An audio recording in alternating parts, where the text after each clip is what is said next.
Salut à tous, alors c'est Frédéric de la Vie. Alors ce soir, je voulais vous faire une petite vidéo pour vous parler de l'appartenance au groupe et de cette notion fondamentale qui est inscrite en l'homme et qui a fait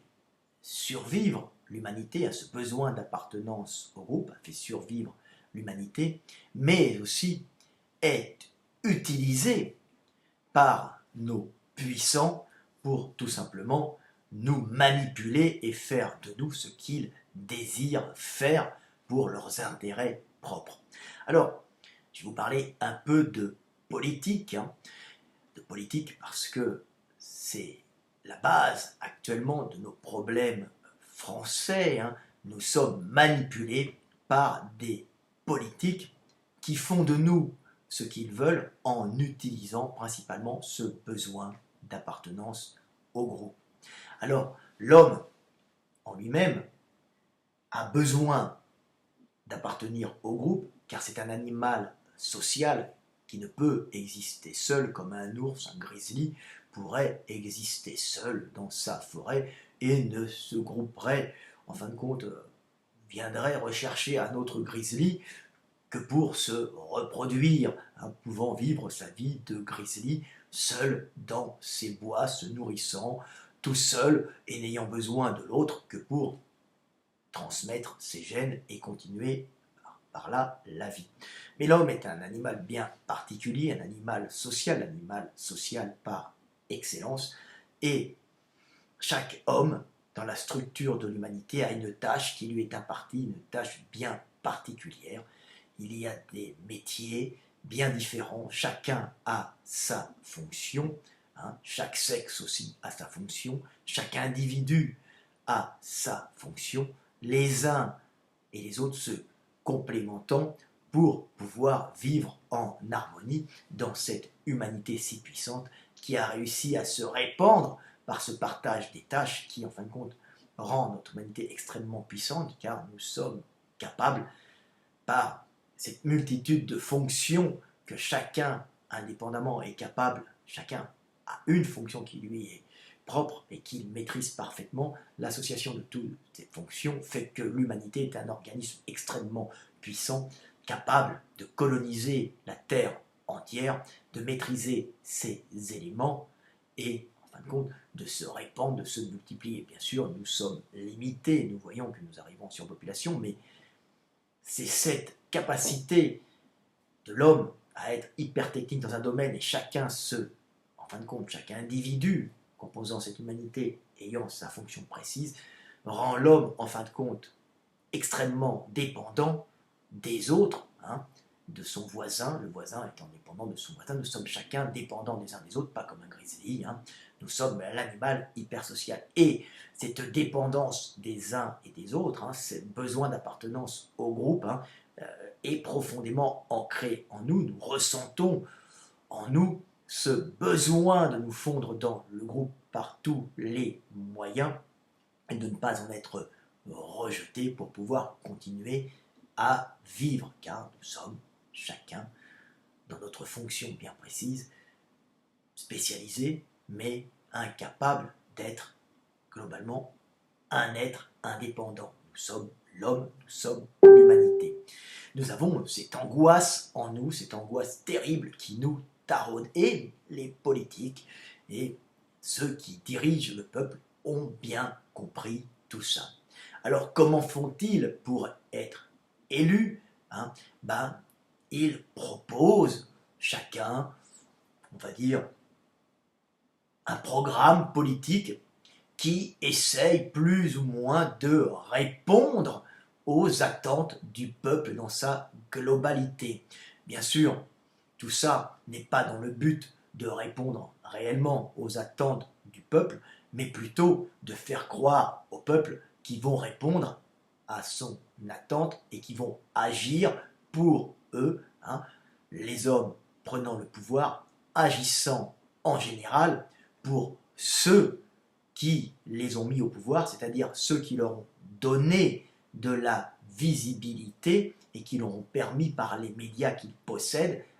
qui ont permis à ces politiques de s'imposer auprès du peuple et de jouer la carte de celui qui comprenait le peuple et qui se faisait élire, sachant répondre aux attentes du peuple. Mais ce qui est plus sournois, c'est que même si le peuple n'est pas dupe,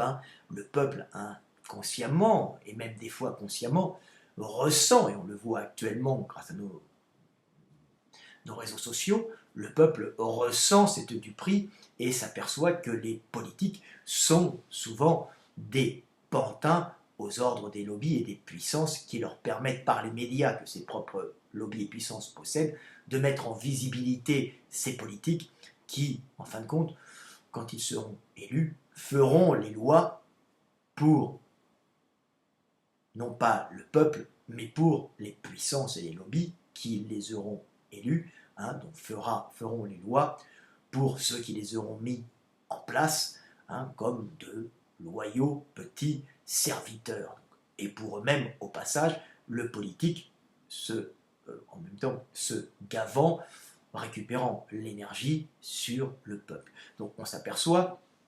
qu'en fin de compte, le peuple n'est pas totalement dupe et sait très bien que les politiques ne font globalement, je dis globalement parce qu'ils essayent des fois d'être sociaux, mais globalement, ils ne font pas la politique pour le peuple, mais pour les puissances financières qui les ont mis en place en leur donnant la visibilité. Donc dans ces parodies d'élections démocratiques où le peuple, en fin de compte, élit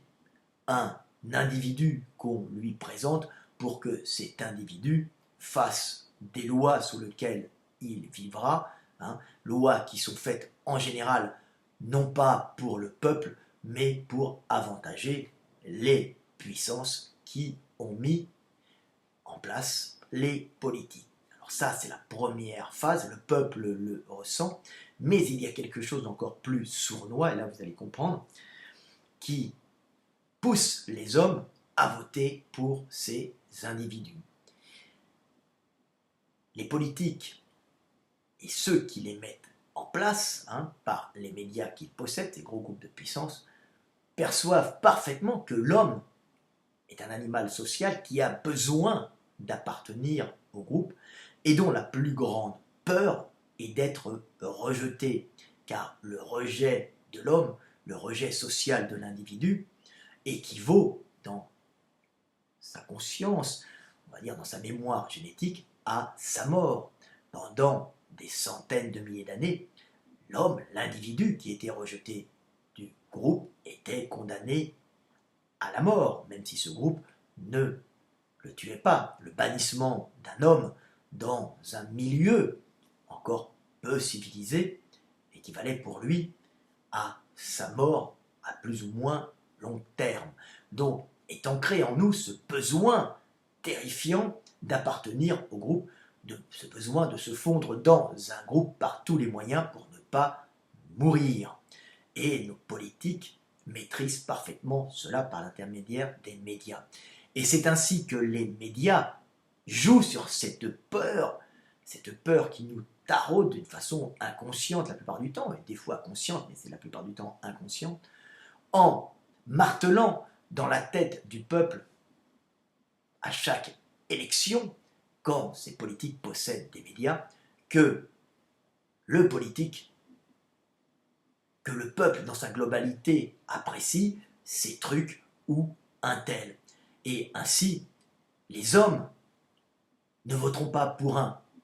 programme politique, mais pour le politique dont les médias ont dit que c'est celui qui globalement attire l'affection du peuple dans sa globalité. C'est ainsi que les médias et les puissances qui sont derrière ces médias qui mettent en place les politiques racolent les artistes, les hommes d'influence, les écrivains, les auteurs, les saltimbanques de tout niveau, les danseurs, les chanteurs, tous ceux qui pourraient passer à la télévision et influencer le groupe, les influenceurs essayent de racoler ces individus pour que ces individus disent qu'ils aiment truc et pas machin. Et ainsi, le peuple, dans sa globalité, votera pour truc plus que machin, si beaucoup plus de médias disent que la globalité du peuple préfère truc ou machin, et si beaucoup d'artistes en vogue ou aimés du peuple diront que eux préfèrent truc à machin parce que truc est mieux, il est plus social, il est moins raciste, il est plus gentil, il est plus moral, tout le pataquès qui fera qu'en fin de compte, les hommes voteront pour celui qui est globalement aimé par le peuple. Les médias diront qu'il est aimé par le peuple, non pas parce qu'ils l'aiment, parce qu'ils sentent la duperie, mais pour ne pas être rejeté par le groupe, pour ne pas avoir voté comme vote la majorité des moutons, hein, l'individu devenant un mouton lui-même, de peur d'être rejeté. Pourquoi? Parce que être rejeté, c'est mourir. La mort sociale de l'individu était pendant des centaines de milliers d'années la mort réelle de l'individu. Donc les médias le savent et martèlent non pas des programmes, les programmes des politiques dans la tête, martèlent par leur politique, hein, mais martèlent aussi par leurs médias dans la tête des individus que ce politique est aimé du peuple et sera celui qui sera élu. Cela est ce qui influence le plus l'individu votant donc pour être pour un tel, pour se fondre dans la communauté des votants qui auront voté pour le politique censé être majoritairement aimé du peuple, hein, donc l'individu, même s'il n'apprécie pas le politique ou ne connaît même pas son programme, votera pour lui de peur d'être rejeté. Et c'est ainsi que fonctionne globalement le système électoral dans tous les pays démocratiques où les médias, aux ordres des puissances achetant les politiques et les mettant en place, connaissent parfaitement ce système et achètent tous les influenceurs, les artistes, les chanteurs, les journalistes, pour marteler qu'ils aiment truc plutôt qu'un tel. Alors on l'a vu avec l'élection de Trump, où ils avaient martelé que Clinton était la meilleure, mais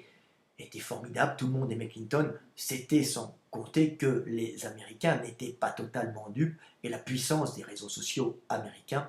a surpassé la puissance des médias, on va dire, classiques, qui n'avaient pas vu l'arrivée de cette puissance,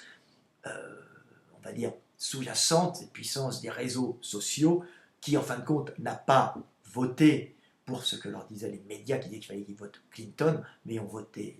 Trump parce qu'ils ressentaient, hein, les Américains sont des colons, des hommes libres en général, la duperie de ce système sans réellement comprendre ou connaître ce qui était derrière Trump. Donc ils ont voté contre le mensonge Clinton en récupérant le Trump qui lui avait un programme tout autre. J'ai fait des vidéos sur ce sujet, mais c'est ça les puissances qui étaient derrière. Alors chez les Français, ça s'est passé différemment. Les médias aux ordres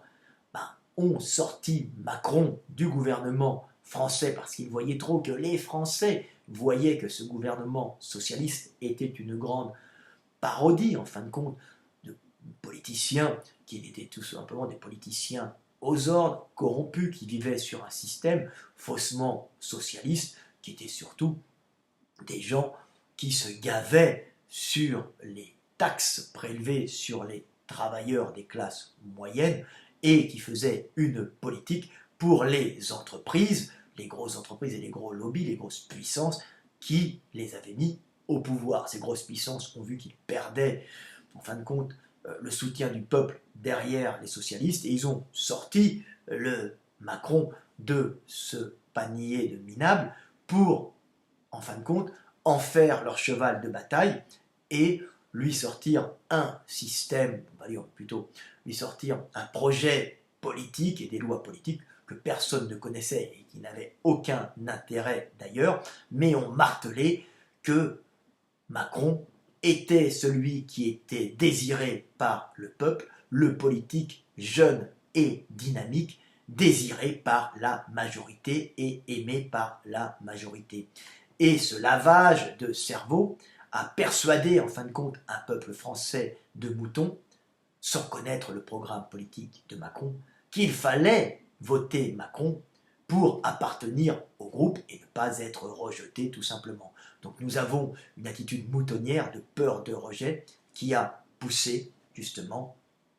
les électeurs de Macron majoritaires à voter pour cet individu sans en connaître réellement le programme, uniquement parce qu'il était jeune et dynamique. Donc on voit bien sûr que tout ça est manipulé d'une façon assez fine, sans qu'il y ait de complot. C'est on va dire, une manipulation bateau classique sur nos programmations animales de peur de rejet. Alors il n'est pas que ça, mais c'est ce qui a fait principalement élire Macron, la peur du rejet, appartenir au groupe, appartenir à la bien-pensance pour ne pas être rejeté et ne pas mourir, le rejet social étant la plus grande peur que l'homme a en lui, le besoin d'appartenir au groupe. Et ce besoin d'appartenir au groupe est tristement d'actualité, puisqu'on peut voir dans l'actualité du moment un procès, le procès du jeune Clément Méric, où le jeune Morillo, le jeune Esteban Morillo, a tué un jeune garçon, et ils en ont fait tout un procès, mais ce sont tout simplement des jeunes cons qui, par besoin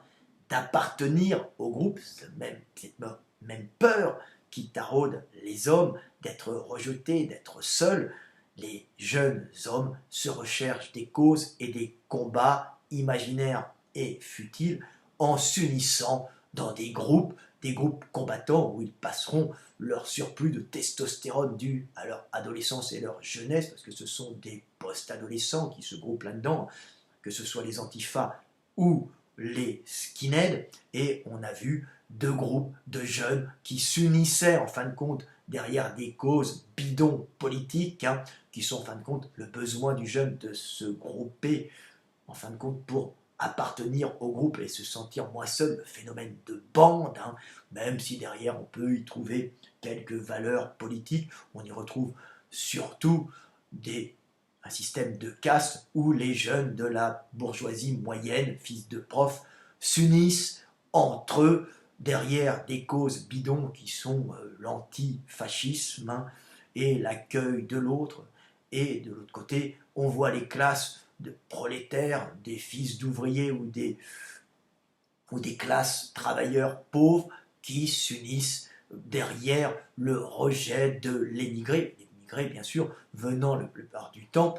concurrencer leur papa, leur maman et eux-mêmes dans leur milieu, et en plus les venant poser des problèmes dans leur quartier, puisque ce sont dans les quartiers de pauvres où ils sont que on en met les immigrés, qui sont souvent aussi des pauvres comme eux, donc conflits sociaux, conflits de civilisation, ce qui génère des skinheads qui s'unissent entre eux contre l'étranger, et en fin de compte, pour ne plus être seul et se sentir appartenir au groupe. Donc on voit des post-adolescents se groupant derrière, en fin de compte, la haine de l'autre, la haine de l'étranger pour les skinheads et de l'antifa, et de l'autre côté, la haine du skinhead et du fascisme. Il n'y a pas de fascistes en France. Bien sûr, ce sont des groupes de jeunes, comme on avait les blousons noirs, des groupes de connards, des deux côtés, qui s'unissent et qui se font des guerres stériles. Ce n'est pas de la politique. La métapolitique, ceux d'au-dessus, s'en branlent complètement de ces bandes. Ils les utilisent tout simplement pour faire croire que d'un côté, nous avons la peste brune, et que de l'autre côté, nous avons un besoin d'accueillir et un besoin de liberté dans l'unification des peuples et des cultures, ce qui est bidon. Tout ça, bien sûr, c'est utilisé par nos politiques, mais les groupes d'en dessous sont des pauvres ados qui se battent ensemble, qui se battent en s'unissant, en fin de compte. Ce sont des groupes qui s'unissent pour appartenir au groupe et ne pas se sentir seul dans cette peur d'être rejeté. Et on a vu dans cette triste combat deux groupes de jeunes qui s'unissaient en fin de compte pour ne plus avoir cette angoisse, s'unir contre l'autre pour appartenir au groupe, s'entraider et ne plus être seul et avoir l'impression de pouvoir vivre. Bah, ça a coûté la vie au jeune Clément Méric, hein, tout ça, et ça a coûté la jeunesse du jeune Esteban et de son camarade qui ont pris d'une façon honteuse 11 ans et 7 ans de prison. Jugement qui a été fait par des pauvres types qui ont utilisé ce besoin d'appartenance au groupe d'une bande de petits jeunes, hein, de deux bandes de jeunes qui se sont affrontés pour faire mousser et pour valoriser leur politique et leur groupe politique pour continuer à se gaver sur le système. Donc ils condamnent deux pauvres gamins, hein, qui se sont battus comme des cons quand ils étaient jeunes contre d'autres cons qui, en légitime défense, ont tué un pauvre jeune qui, lui, se battait croyant défendre une cause, ne voyant pas qu'il était, en fin de compte, poussé par des pulsions animales d'appartenance au groupe qui le faisaient combattre des ennemis imaginaires. Voilà, triste bilan. Mais j'espère que cette vidéo vous aura fait comprendre notre animalité et vous fera comprendre qu'il ne faut plus voter pour des pantins, hein, qui font les lois non pas pour vous, mais pour ceux qui les mettent en place, et qu'il ne faut pas se grouper contre des hommes, hein, mais se grouper pour des idées et se grouper pour la liberté. La liberté, c'est de comprendre notre animalité pour s'en libérer, la maîtriser et devenir des hommes libres. Un peuple d'hommes libres vote ses lois. Un peuple d'hommes libres se regroupe en assemblée d'hommes pour proposer des lois qu'il fera voter au peuple dans sa globalité. Et un peuple d'hommes libres ne délègue pas ses fonctions à des pantins qu'il aura élus par peur de ne pas appartenir au groupe, ou parce qu'on ne lui propose pas autre chose que 2 ou 3 connards, hein, et qui votera pour des pantins qui feront des lois non pas pour le peuple, mais pour ceux qui auront mis ces pantins au pouvoir, et en même temps pour arranger aussi les pantins du pouvoir qui se gaveront sur le dos du peuple. Donc un peuple d'hommes libres se libère de son animalité, comprend les pulsions qui sont en lui, ne devient pas ou ne reste pas un mouton, il propose ses lois et il les vote, il ne délègue pas, il est responsable de son avenir, responsable des lois sous lesquelles il vivra, car c'est lui qui les décide et c'est lui qui les vote. Donc il est responsable de son avenir, de ses réussites et de ses échecs. Voilà, petite vidéo pour vous expliquer comment fonctionne le monde et pour faire de vous des hommes libres. Merci à tous de m'avoir écouté. Je suis l'éveil des consciences. Je suis Frédéric Delavier. À bientôt.